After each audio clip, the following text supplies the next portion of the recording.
एक ही गुरु के दो शिष्य हैं, सुदामा और कृष्ण, संदीपनी उपाध्याय इनके गुरु जी।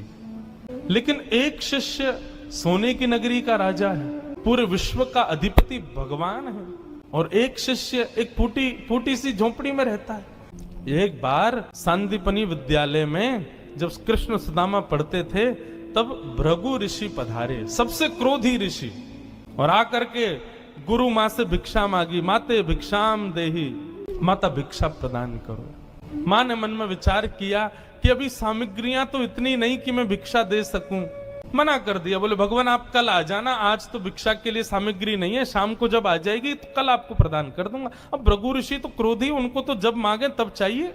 नेत्र बंद करके उन्होंने ध्यान लगा करके देखा, क्या इतनी बड़े गुरुकुल की रसोई में कुछ भी नहीं है। तभी उन्होंने पाया कि वन जाने वाले बालकों के लिए पोटली में मैया ने चने रख रखे हैं कि जो बालक वन में जाएंगे, पुष्प तोड़ के लाएंगे, लकड़ी तोड़ के लाएंगे, वो चने खा लेंगे वन में जाएंगे, तो उनके लिए चने रखे थे।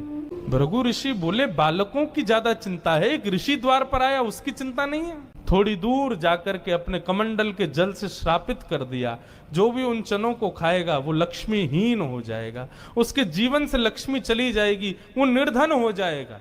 जिस समय भृगु ऋषि श्राप दे रहे थे, सुदामा जी वहीं एक वृक्ष के पीछे बैठ करके कुछ पुष्प तोड़ रहे थे। जैसे ही श्राप दिया, सुदामा जी पहले तो चाहते थे कि मैं जाकर के ये संकेत कर दूं कि भाई उन चनों को मत खाना, उनको शाप लगा है। लेकिन तभी गुरुकुल जाते समय देखा कि सामने से अपने दोनों कमर पर पोटलियां बांध करके कृष्ण चले आ रहे हैं। सुदामा जी बोले लाला कहां जा रहे हो? बोले आज तोकू और मोकू वन में जावे की सेवा मिली है, मोए और तोए वन से पुष्प और तुलसी तोड़ के लानी है, लकड़ी तोड़ के लानी है। चल देख, गुरु मैया ने वन में खावे के काजे चना भी दिए, दोनों प्रेम से पाएंगे और प्रेम से वहां से बढ़िया सब कछु लेके आएंगे। आज बालकन में हमारो नंबर आया हो वन में जावे को। सुदामा जी की नजर पोटलियों पर पड़ी, बोले कन्हैया कहीं खा नहीं ले, फेंक देंगे तो कहीं अंकुरित होके वृक्ष बन गए, कोई भी खाएगा तो लक्ष्मीहीन हो जाएगा, मेरो कन्हैया खा लेगो तो लक्ष्मीहीन है जाएगो। सुदामा जी जिद करने लगे, बोले सुन तू बाकी के सामान रख अपने पास, ये पोटली मोह दे दे मैं बांधू अपने कमर पे। ठाकुर जी बोले क्यों, मैंने बांध तो रखी। बोले तेरो भरोसा ना है, तो को भूख लगेगा तो मेरे बटके ने खा जाएगो, मोकूद है, जब भूख लगेगी तो दोनों बांट के खाएंगे। और जिद करके सुदामा जी ने दोनों पोटली अपने पास रख ली। वन में वृक्षों की लकड़ी तोड़ रहे हैं, पुष्प तोड़ रहे हैं, फल तोड़ रहे हैं। सुदामा जी मौका ढूंढ रहे हैं, कब मौका मिले मैं भागूं एकांत में चने खा लूं। तभी जोर की बारिश होने लगी।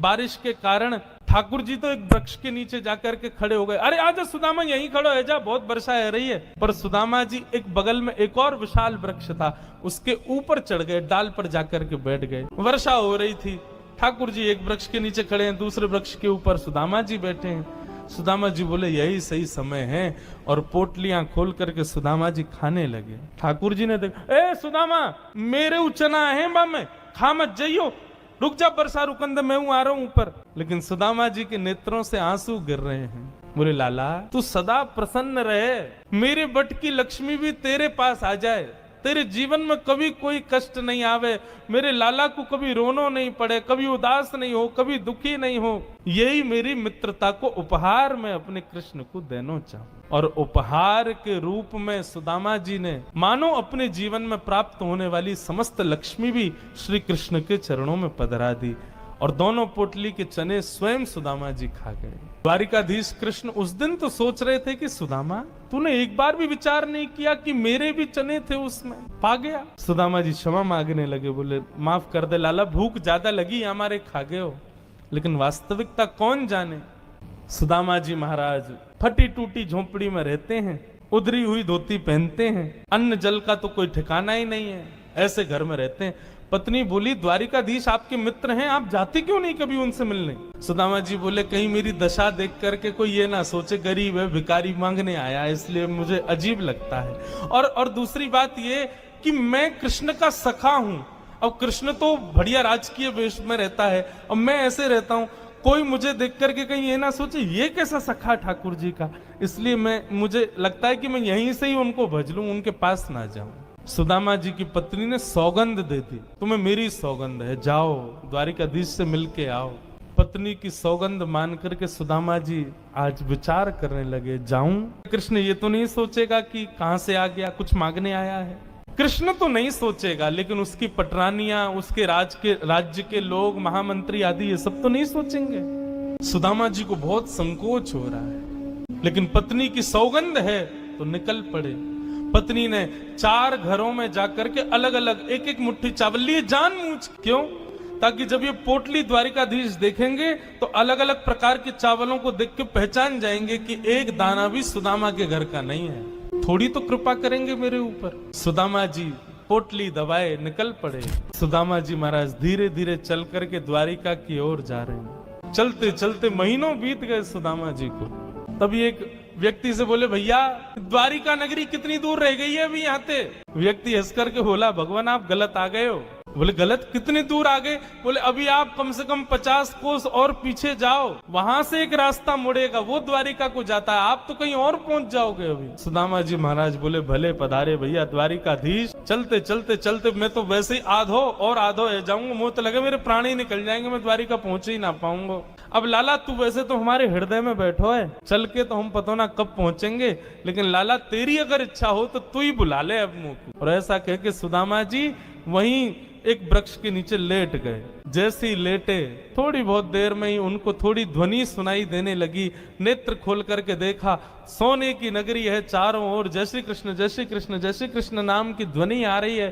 सुदामा जी महाराज थोड़े प्रसन्न हो गए, बोले भैया ये कौन सी नगरी है? किसी व्यक्ति से पूछा ये कौन सी नगरी है? बोले भगवान ये द्वारिकापुरी। मेरे कृष्ण मित्र की नगरी द्वारिका?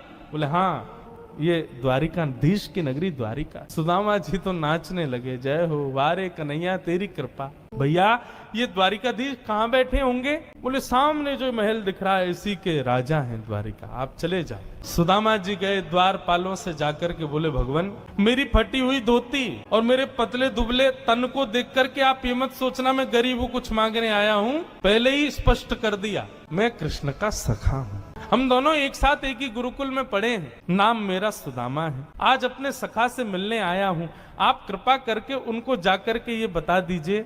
और सुनिए, यदि वो बहुत व्यस्त हो तो उनको परेशान मत करो, आपके इतने बड़े महल में कोई खिड़की हो वहां से मुझको उनका दर्शन करा दो, मैं तो केवल उनको देखने आया हूं। द्वारपालों ने बंधुओं ससम्मान सुदामा जी को बिठाया।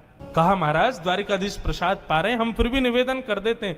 भीतर जाके द्वारपालों ने जैसे ही बताया, द्वार पर आपके सखा आए हैं, बचपन के मित्र हैं, नाम उन्होंने सुदामा बताया है। सुदामा नाम सुनते ही भगवान खा रहे थे, खाते खाते रुक गए। बोले क्या नाम बताया? बोले सुदामा। मेरे बचपन के सखा सुदामा आए हैं बाहर? बोले हाँ नाथ सुदामा जी आए। आप प्रसाद पा लीजिए, हमने उनको कह दिया है आप जब निवृत्त हो जाएंगे तब दर्शन कराएं। भगवान बोले प्रसाद ये आवश्यक है? मेरे मित्र आए सखाएं बाहर खड़े, तुम उनको बाहर ही छोड़ के आ गए। भगवान आज पहली बार बीच प्रसाद से उठ गए, दौड़े। महामंत्री, सेनापति, पत्नियां सब दौड़ रही हैं। ऐसा कौन आ गया जिसके लिए भोजन छोड़ के भागे? द्वार पर दीनहीन सी अवस्था है, सुदामा जी खड़े। भगवान ने जाकर के हृदय से लगा ली। बार बार उनके मुख को देखते हैं, फिर हृदय से लगाते हैं, फिर देखते हैं, फिर हृदय से लगाते हैं। अपने गले में गलवैयां डाल करके लेकर के चल रहे हैं। फिर चलते चलते पता नहीं क्या होता है, ठाकुर जी फिर रोकते हैं, फिर हृदय से लगा लेते हैं, फिर चलते हैं, फिर हृदय, बार बार हृदय से लगा रहे हैं और रोने लग रहे हैं ठाकुर जी। रुक्मणी आदि पटरानियों ने ऐसा दृश्य पहले द्वारिका में कभी नहीं देखा। सुदामा जी को ले जाकर के द्वारिका के सिंहासन पर बिठाया। भगवान ने अपने नेत्र के अश्रुओं से सुदामा जी के चरणों को धोया और संपूर्ण जल द्वारिका के चारों दिशाओं में छिड़क दिया। बोले हमारी द्वारिका पवित्र हो जाएगी सुदामा जी के चरणों का चरणामृत। सुदामा जी कह रहे हैं लाला मैं इन सबके योग्य ना हूं, ये सब कहा कर रहा हो भैया? ठाकुर जी बोले आप किसके योग्य हो और कौन किसके योग्य, मुझसे बढ़िया कोई नहीं जानता, चुपचाप बैठे रहो, जो कर रहे हैं करने दो। जो लक्ष्मी सदा के लिए विहीन हो गई थी उस वही लक्ष्मी आज सुदामा जी के चरण पहुंच रही है। भगवान की सुदामा जी की थोड़ी मैत्री चर्चा हुई। सुदामा जी से भगवान ने पूछा सुदामा जी ब्याह हो गया आपके? बोले हाँ लाला है क्यों ब्याह? बोले ब्याह कर लिया, हमको नहीं बुलाया? बोले लाला कर्जा लेके ब्याह कियो और बाप ब्याह में भी सबन को भोजन करावे के चक्कर में मैं और तेरी भाभी तो भूखे ही रहे। 4 दिन बाद पड़ोसी ने आके भोजन दियो तब जाके तो पेट भरो। अब वहां में तो को बुलाते तो लाला तो पवानो तो बहुत दूर की बात, अब तू आते तो तेरे संग घोड़ा आते, सैनिक आते, इनको ही नहीं पवा पाते। ऐसे ब्याह में फिर हम कैसे बुलाते लाला? हमारे निमंत्रण ना दियो। मेरी छोड़ और लाला तू बता तेने ब्याह कर लियो?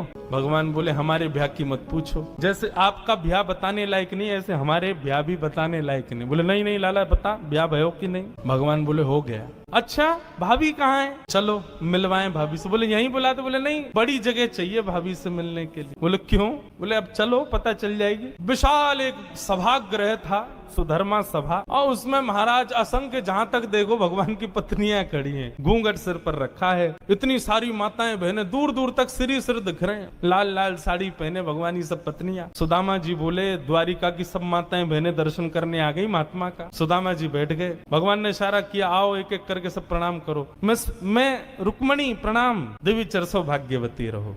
मैं जामवती प्रणाम, देवी चरसो भाग्यवती रहो।